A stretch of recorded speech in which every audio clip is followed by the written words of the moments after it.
Добрый день! В этом видео я расскажу, как в домашних условиях можно вырастить батат. Точнее, не в домашних условиях, а в дачных.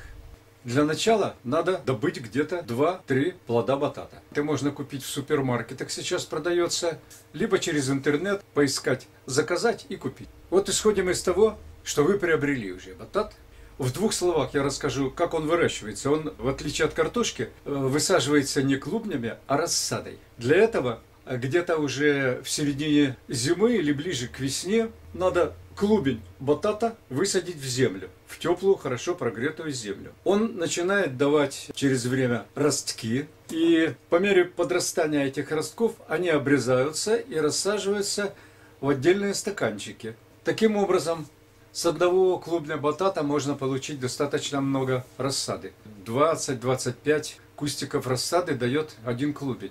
Если у вас будет 2-3 клубня, то для начала вам этого вполне хватит, чтобы засадить целую грядку.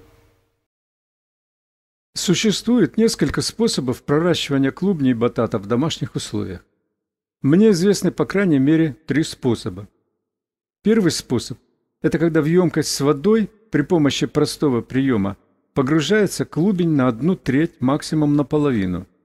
Удерживается он при помощи 3 спичек на стенках емкости, как показано на этой фотографии.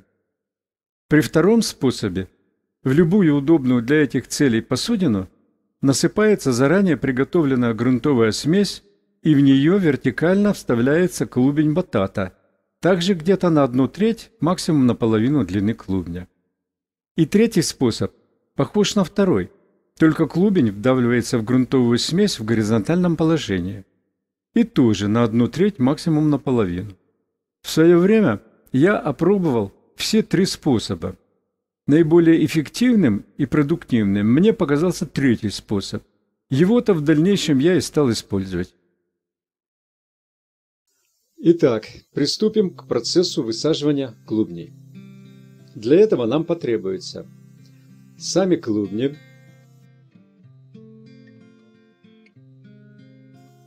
импровизированная емкость. Я обычно для подобных целей использую универсальные пластиковые емкости из-под воды. Почему универсальные? Да потому что диапазон применения пластиковых бутылок воистину безграничен. Кроме этого, понадобятся компоненты для приготовления грунтовой смеси. Песок, торф или грунт для высаживания рассады. Продается в магазинах. И еще понадобится какой-нибудь дренирующий материал для создания на дне емкости дренажного слоя.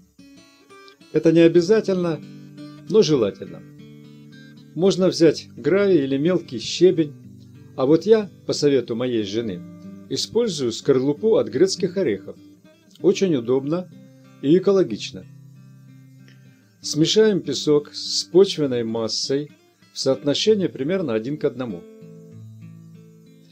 На дно емкости выложим небольшой слой ореховой скорлупы и сверху насыпем приготовленную грунтовую смесь.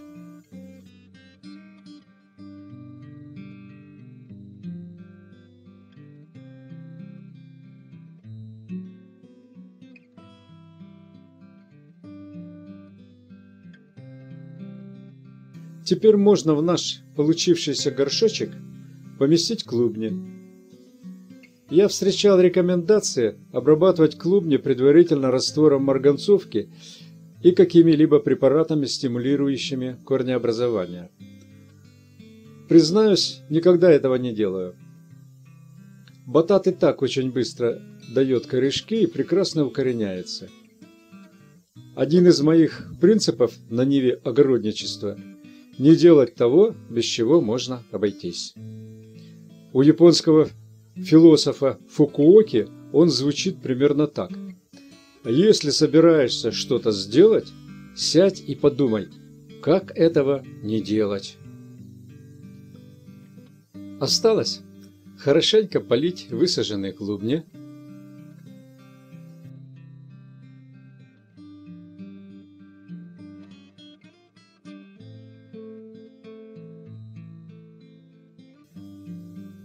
Для более быстрого прорастания с помощью обычного целлофанового пакета соорудим мини-парничок.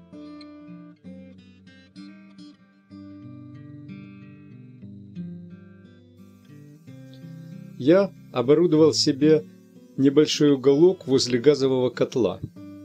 Там постоянно тепло, но недостаточно освещения. Поэтому я разместил там обычную светодиодную лампу, которая остается включенной круглосуточно. Надо следить, чтобы земля была постоянно влажной. В зависимости от того, какие условия будут созданы, первые ростки появятся через 1-2 недели. Редко бывает более долгий срок. Повторю благоприятные условия. Температура должна быть не ниже 20 градусов. Температура почвы. Почва всегда должна быть влажная, но не переувлажненная.